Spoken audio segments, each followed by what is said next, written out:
Les laboratoires multimédia 4 Fantastiques vous présentent les mariages de Monsieur Bienvenu Mafuta, appelé par les intimes Arbois, et de Mademoiselle Huguette, désormais Madame Mafuta.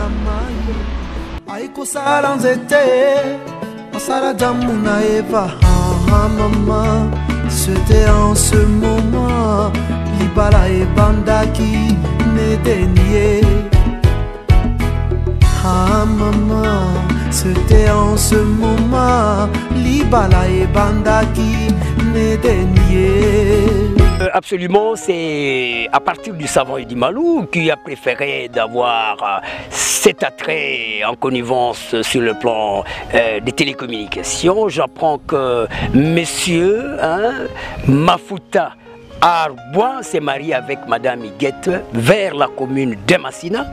Alors, une forte congratulation symbiosique que le savant Eddie Malou autour de l'ingénieur Boki Télicien, 4 Fantastiques, dont l'UPN, première chaîne cybernéticienne, parce que qui impose ce qu'on appelle la cognance statistique dans le monde. Alors, soyez d'une manière ou d'une autre sous vivacité de ce qu'on appelle la recherche de la générosité. Parce qu'un couple comme tel, Mafuta Arbois et Madame, c'est le nom actuel, vous n'êtes plus seulement dans votre prénom ou quoi tout ça. Et maintenant vous êtes une dame qui est maintenant rehaussée aujourd'hui. Alors, les savants Eddie Malou et l'ingénieur Boki Télicien vous souhaitera toujours une meilleure fête de mariage qui s'étale, qui s'est successant sous cet angle, parce que vous êtes en train de fêter dans les cas de la congo-lexicomatisation des lois du marché propre congolais pour créer ce qu'on appelle une cognance statistique vivace et les enfants que vous allez avoir à partir de formule 100.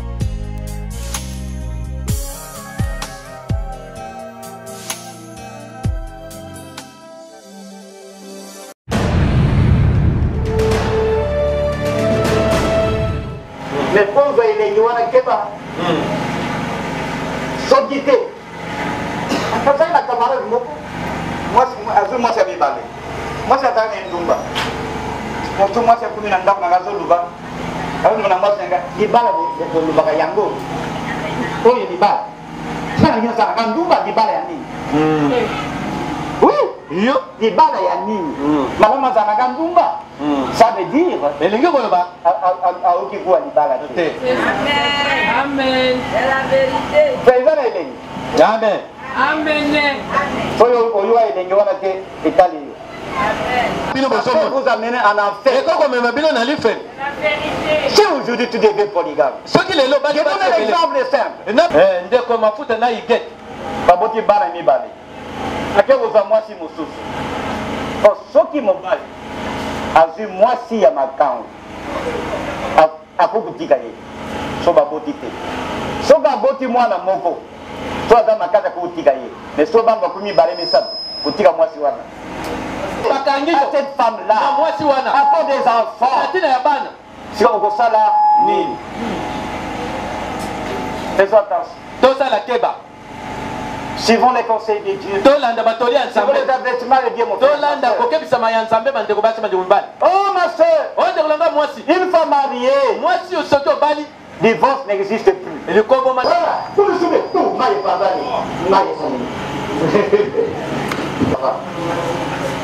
Donc on a foufou au tigimètre. Séparation encore, on a foufou. Ok, on a dit Nassana. Moi je me moto ça. Il n'y a pas séparation des corps pour les enfants de Dieu. Alléluia.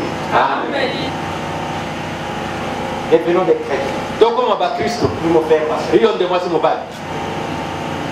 Une femme doit être soumise. Moi c'est celle-là dans la botos. Frères et sœurs, tout ce que nous entendons dans la télévision, la parité. C'est pas biblique. Au commencement, Adam et Ève, ils étaient égaux. Comment se connaître? C'est la femme. L'homme est le chef de la femme. Nous arrivons là-bas. Alléluia. Amen.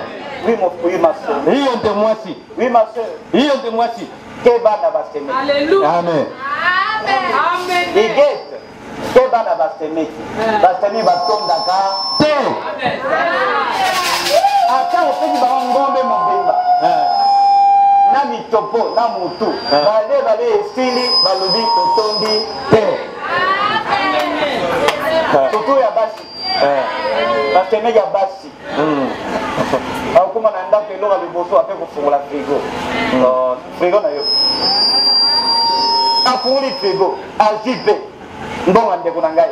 Yo poza mwasi te. Mobaka kana bandeko na ye. Oyo sa moninga, to basali yo. Okondima. Yo boye, tatona boye. Boza ba pauvre, ne bomsa bango. Amen. Bomsa bango? Boza ba pauvre. Oyo ba ki te zanda ba pauvre. Bonico? Restons unis. Topika la bombo. Vous vous rendez compte? Bomoni. Si vous avez Voilà. oui, mon frère, ma soeur. Hiyo ndio mwasi mobali. Mon frère, ma soeur, je ne peux pas être long, mon frère, ma soeur. Je ne peux pas être long. Na lina za mulayite. Ceux qui sont dans le message, Bo bazakati na sango. regarde cette fille, Bota la mwana mwasi oyo. comment elle est habillée. Ndeni na lati.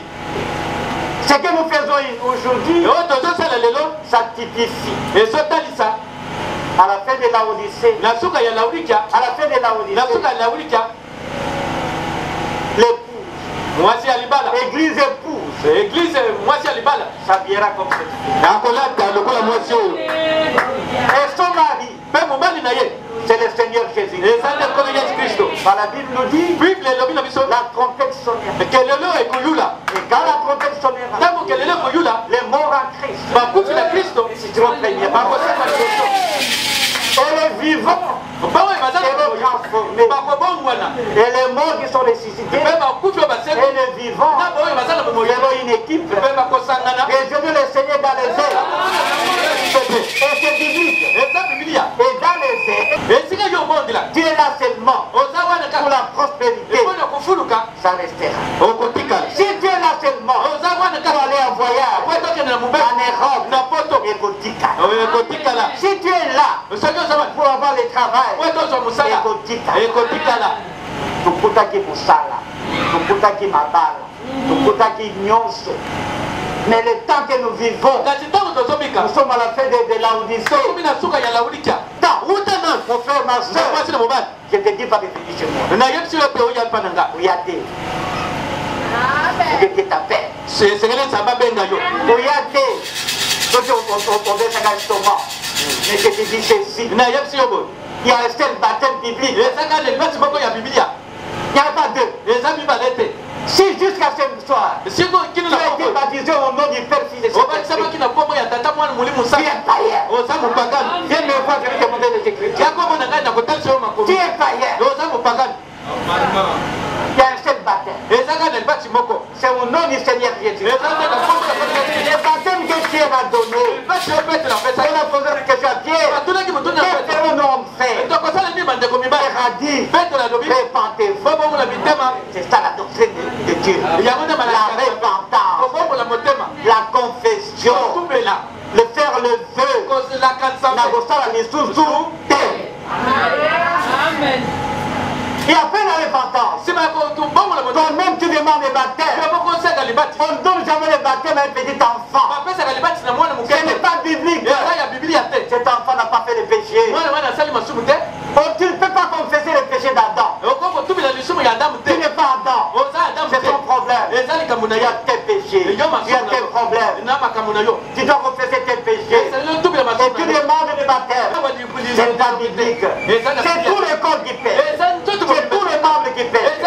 Comme c'est tous les membres qui paient, on doit introduire tous les corps doivent entrer dans l'eau. Tu es enterré, tu es enseveli et tu sors. Ça n'est pas fini. Ça n'est pas fini, mon frère, ma soeur. Il faut naître de nouveau. Ce qui est né de la chair est fier. Car nous sommes des animaux moutous. Si on retire l'âme qui est à nous, nous tous nous sommes des animaux. On peut vous manger. Vous avez la même chair qu'un cochon. Oui, mon frère, ma soeur. Il faut naître de l'esprit. Comme Nicodème a posé la question. Que dois-je faire? Seigneur, pour hériter le royaume des cieux. Jésus lui a dit, Nicodème, il faut naître de nouveau. Nicodème avait son intelligence. Il avait son gros ventre. Il faut encore dans la libouma, maman.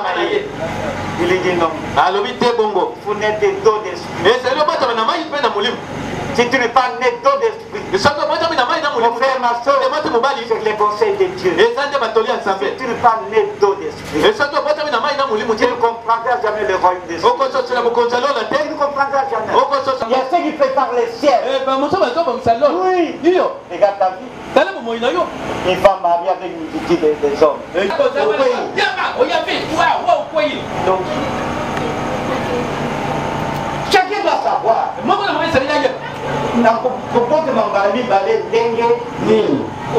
C'est qui? Le Saint-Esprit, c'est Dieu lui-même. L'état où tu es. Amen. Je ne sais pas être je prends que le peu. Tu es malade, ça serait mariage. Tu n'es pas né de nouveau. Tu n'es pas baptisé du Saint-Esprit.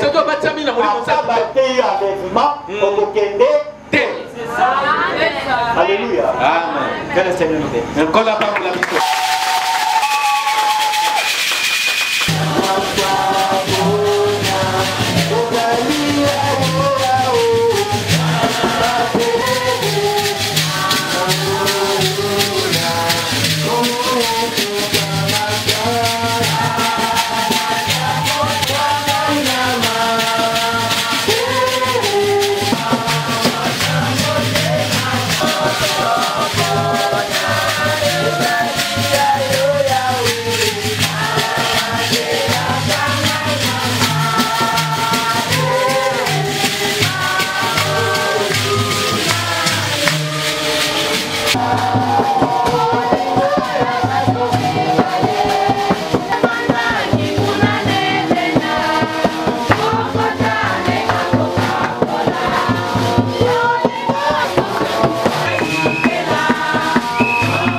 Mokapo ya sambo molongo ya mibale kino misato de la fornication. Natina ya kindumba Femme et son mari à elle. Moi sinon son asa na mobali na ye moko. Et le mari rend à la femme ce qui lui est. Mais moi je peux ndenge moko na mobali. La femme, moi si ne dit toto na ye kasi ya moi si. Ne vous privez pas l'un l'autre. Bomi pipelaka moko na mususu te. À moins que ce ne soit des consentement mutuel. Loba ke boyokani. Pour un temps. Bona mwatango En moke. fait que vous battez. Mesima ya kobondi la bozonga lisusu elongo. En fait que Satan ne vous tente pas. Kwete Satan ameka bino te. Encore de votre inconnu. Izomi na libwa. Matthieu 19. Matai izomi na libwa. Ils ont des versets. Tokotanga ba verset mibale. Nde yango L'homme laissera son père et sa mère. mobali akotika tata na ye na mama na Il ye. sera uni à sa femme. Akosangana na mwasi na Et ye. les deux seront une seule chair. Bango mibale bakosala nzoto moko. Ainsi, Nde boy. ils ne sont plus deux, Bazali su mibale mais te. une seule chair. Kasi bakumi nzoto moko. C'est donc que Dieu a uni, O nzamba sangisi. que l'homme ne sépare pas. Mutu wana nde tokosilisa po ete toloba mwa moke. Ephésiens 5, Baefeso ya mitano 25, 27. molongo tuku mibale na mitano kino tuku mibale na sambo. Marie, Mubali. Aimez vos propres femmes. Linga mwasi na yomoko. Comme aussi le Christ a aimé la femme. Il s'est livré lui-même pour elle. Afin qu'il la sanctifie. À la purifier par le lavage d'eau. Par la parole. Glorieux. Ayant ni tache. Ni ride. Le Seigneur a voulu tout faire ça.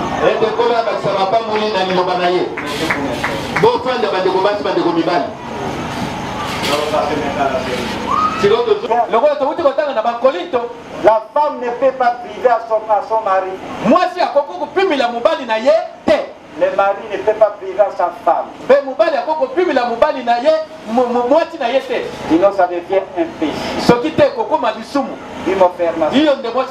La Bible ne dit pas que la femme doit aimer son mari. C'était langage contient la Bible. Parce que la femme dit, même nos jeunes filles, il faut les suivre quand j'adresse à toute l'ensemble. Chers bien-aimés, nous sommes rassemblés dans la présence du Seigneur et en face de ces témoins pour réunir cet homme. Mafuta, bienvenue. Et cette femme, Bosenga Iget. Dans un seul mariage, ce qui a été recommandé par Saint Paul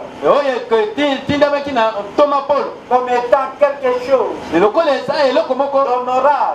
parmi tous les hommes. C'est pour cela il n'est pas donné à qui que ce soit d'y entrer ou de s'y engager imprudemment ou avec légèreté, mais plutôt respectueusement, sagement, dans la crainte de Dieu. C'est une institution. On ne joue pas avec les mariages. C'est là où sortent les enfants.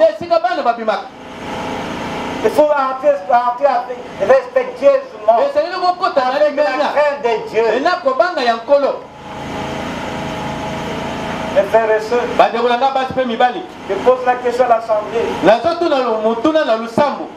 Qui dans cette Assemblée qui fasse la patrie? C'est moi qui suis responsable. Il prend la fille. Qui dans cette Assemblée? C'est le fait.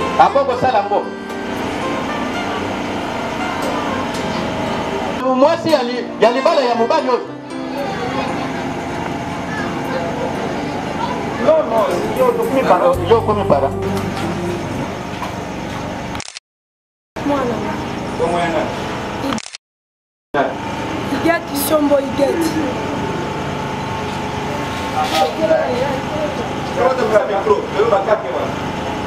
Papa kufa. Noka mbutazi timbunga fula moya kokomeza te. Tala ena komi. Soki igeta za mwana na yo, sibana ngoko. Alubika abali.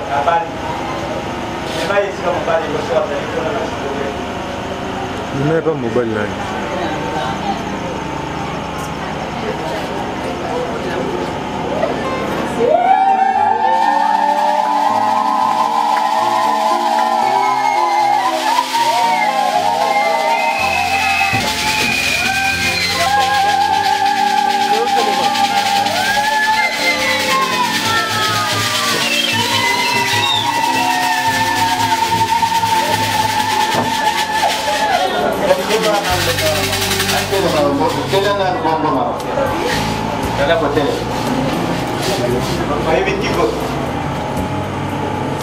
Mama, oh tipo na pendo webi. Ah? Mama, bago kuna yo webi, mwana mobali yo ateli afanja. Na webi papa.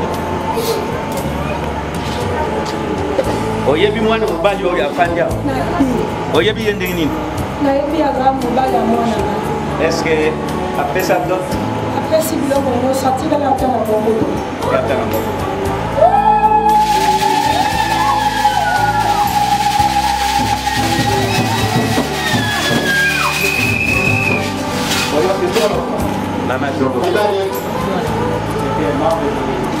soki azalaki moko ya église bomoni bato mibale oyo demande à l'assemblée. nazosenga na lusambo S'il y a quelqu'un ici soki eza na moto moko awa dans la salle, na kati na sale akokotelesa motifi moko un motif juste, motifi oyo na libala oyo soki moko na kati ya igete aza fiancé na ye, bienvenue à botelo ye ayebaki ye eza na sere moko awa siba sotuki te lelo bamoni na kati ya losambo na mwasi mosusu bakoki kopambola libala na bango te otelema oyebisa biso personne moto moko te atele lokola moto aza te fubutesi. bokanga minoko na bino. Quand j'ai terminé cette cérémonie, mais quand tu viens avec une revendication, ça ne sera plus valable. Pour vous deux, mon frère bienvenu, et ma sœur Iguette, si l'un de vous on est quelque chose qui vous empêchera pour que vous vous mariez, vous pouvez le dire. Il peut vous donner un temps pour sortir à l'extérieur pour arranger ça. Vous deux, vous répondrez sûrement un jour au jour du jugement. Lorsque les secrets de tous les cœurs seront dévoilés. Autant que tu dévoiles ça pour quelconque empêchement pour lequel vous ne deviez pas être légalement unis dans ce sein que vous vous êtes préparés par y entrer respectueusement, sagement. Ce n'est pas un jeu. Si vous avez dit le mariage peut amener aussi à la mort. Je pense que vous avez bien raisonné. Vous venez devant le Seigneur. Je pense que vous avez bien raisonné. Vous devez craindre Dieu. Si vous avez des alliances, vous me donnez.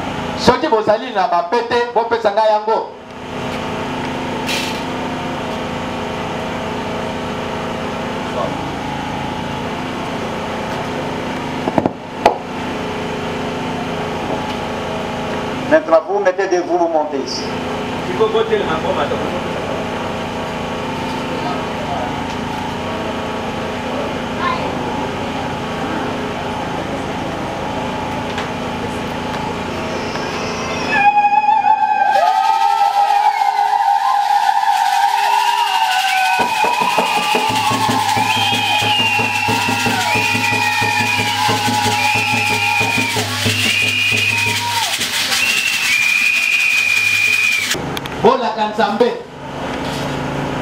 Ce jour-là, mon frère et ma soeur, c'est tôt, seront des témoins. Amen. Tous ces gens sont des témoins. Alléluia. Vous allez faire le feu. Je commence à toi, mon frère. Regarde cette fille. Elle est belle. Ici, frère.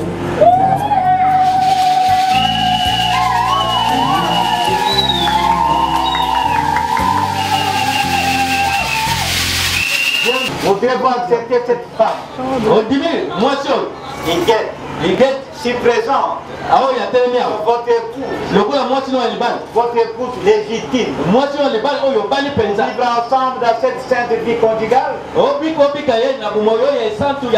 promettez-vous d'aimer, d'honorer, de la chérir, et de la supporter dans les maladies, dans la santé. Aujourd'hui elle est belle. Demain la maladie peut l'attraper. Elle deviendra une vieille femme. Même une loque. Je le promets.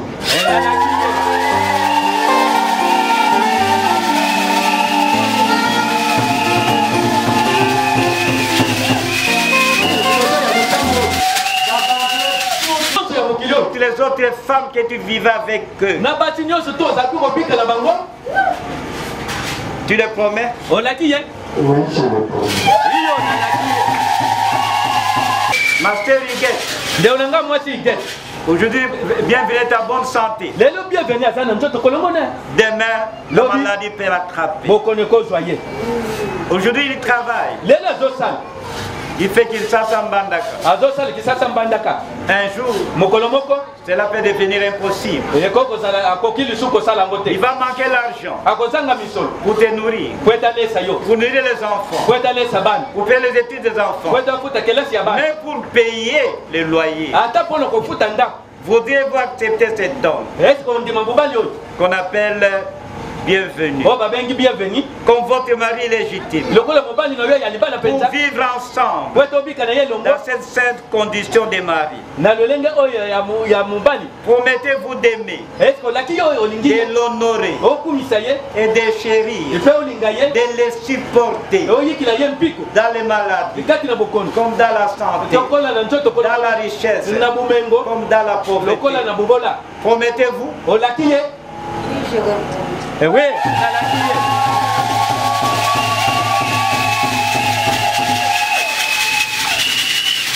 pourquoi la carte de hein? Lelo aussi. Ce qui va aller à Aïe Baté, va botter le mois. Amen. Ozo la nangai.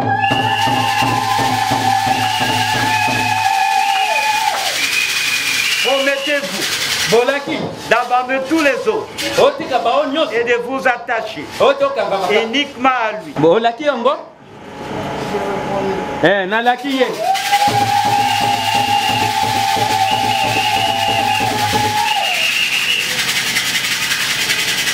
Maintenant, l'alliance Amen. Je vais commencer par prier. Je dépose ces anneaux dans ma vie. Moi, je n'ai pas les yeux pour voir. C'est toi qui as les yeux pour voir. Ces anneaux sont fabriqués par des hommes à main impure. Dans ta main puissance, tout esprit qui ne confesse pas ton nom, n'importe quelle chose qui peut trouver ses foyers, je les chasse au nom du Seigneur. C'est toi qui nous as commissionné. La marque 16-17. Fais ça ainsi. Et au nom de Jésus, je demande ça.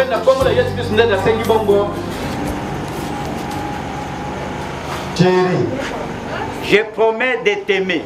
Je promets de t'aimer. Comme Christ a aimé son épouse. Comme Christ a aimé son épouse. Ainsi laisse-moi t'aimer. Ainsi laisse-moi t'aimer. T'honorer. T'honorer. Te nourrir.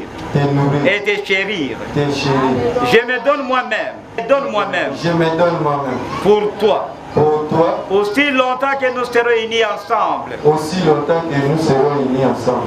Et je te dis aussi. Comme pour moi. Comme pour moi. Et ma maison. Nous servirons l'Éternel. Amen.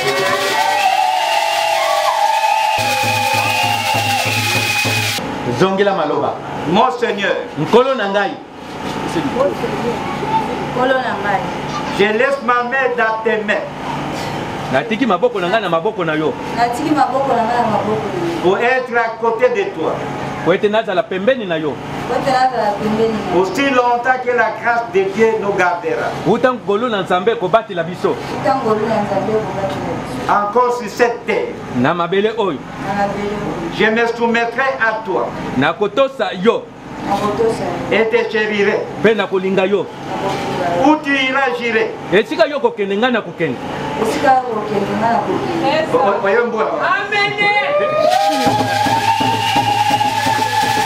Ngana za muyaka tozokenda kasolo okende ya solo. Amen.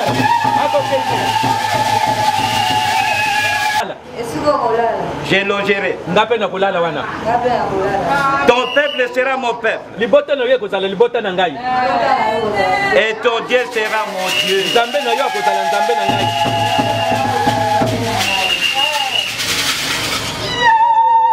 Bienvenue. Bienvenue. Veux-tu donner cet agneau, cette alliance? Tu as fait le serment et le vœu. Donnez-vous la main.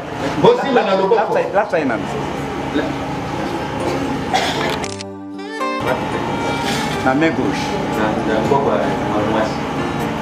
Ça veut m'y battre.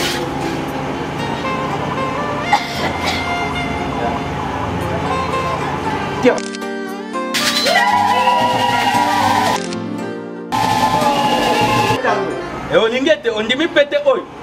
De tu recevoir cet amour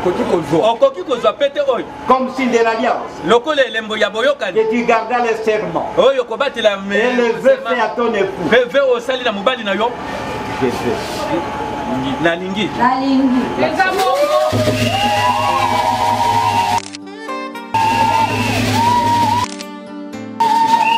C'est quitté, au bible pasteur, au canonique.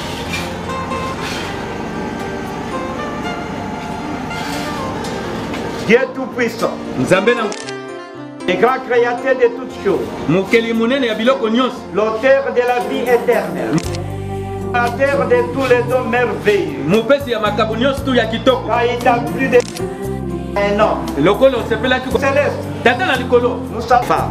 C'est le cadeau que tu as donné à la femme. Il est écrit, celui qui a trouvé une femme a trouvé une bonne chose.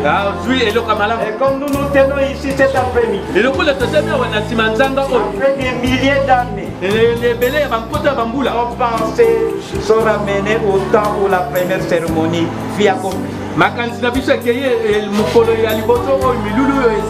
Nous rentrons à la Genèse. C'était par toi père. Dans le jardin d'Éden. Quand tu as marié notre père et notre mère, Adam et Eva. Et à ce jour, les jeunes hommes, bienvenue. Et cette jeune femme, qui ont trouvé de l'amour pour l'eau. Pour des divorces, c'est pour dans les foyers qui ne soient pas ce n'est que la mort. Eux se rappellent de ce vœu aussi longtemps qu'ils vivront. Il n'y a aucune puissance pour les séparer. Pas même un pasteur, pas même un juge, pas même un parent. Je te prie, Père, comme tu as béni Isaac et Rebecca, et tu les as rendus heureux dans leur vie, et ils étaient féconds. Nous prions que tu fasses de même pour les jeunes hommes. Bienvenue. Et cette femme, qui se sont convenus sur ces cieux, en ont fait leur promesse, l'un à l'autre. Et ils ont fait ainsi. Et ont déclaré cela sur place publique. Par la puissance de la commission, qui donne à tes serviteurs, au Père Céleste, je prononce maintenant, c'est son bienvenu. Et cette femme Iguette, mari et femme. Amen.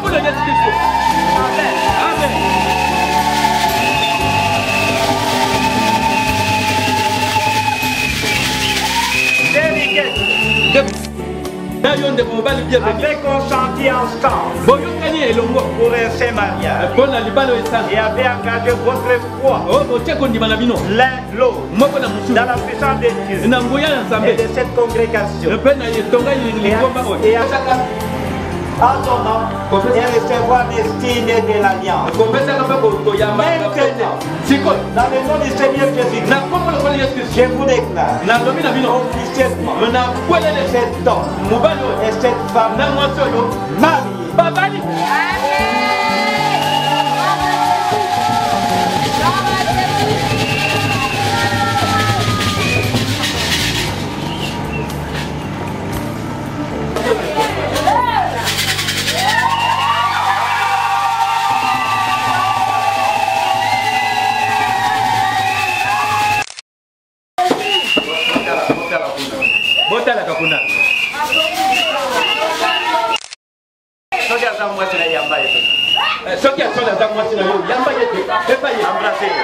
Nabala nasala efforte Yesu naboti nasali efforte nakoma mwana nzambe na makasi nzote okomisanga mosali nasala.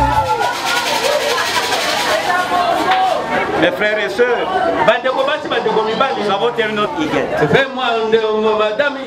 Ils sont mariés. Je vais vous mettre le fait.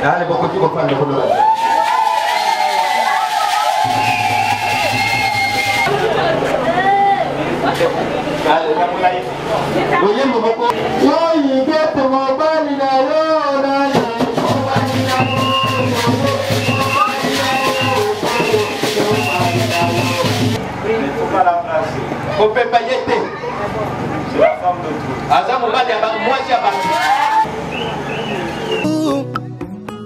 Kosopande motema na ngai naloba nyonso saleli ngai oyo salela ngai eleki minene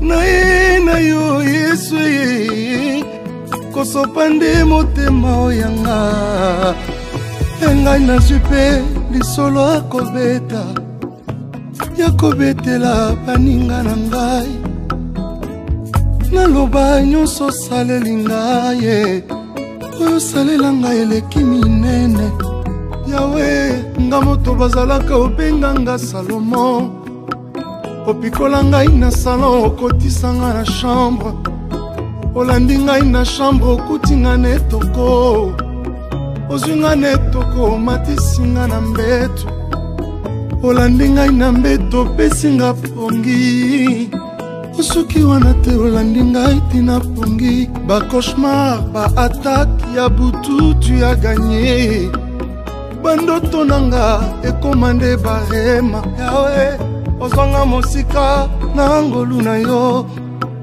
olatisanga chemise kaka na ngolu olongelanga bitumba kaka na ngolu atalola na kokota na ngolu.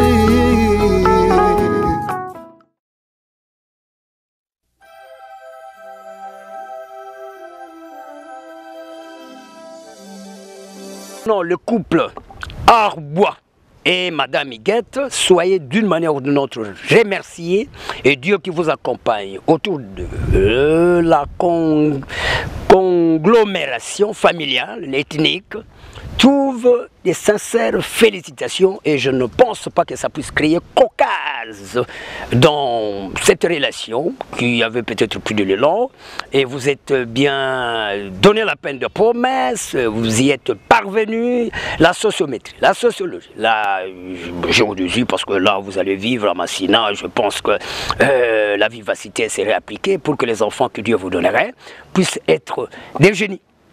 Si ce sont des filles aussi qui pouvaient se défendre dans la vie et puis répondre aux exigences des gens 17.20, restez zen dans le monde. Alors maintenant ici, la sagesse vaut plus que les perles. Job 28, 15, 45, 48, Alma Mater Dei. Alors nous devons d'une manière ou d'une autre conscientiser.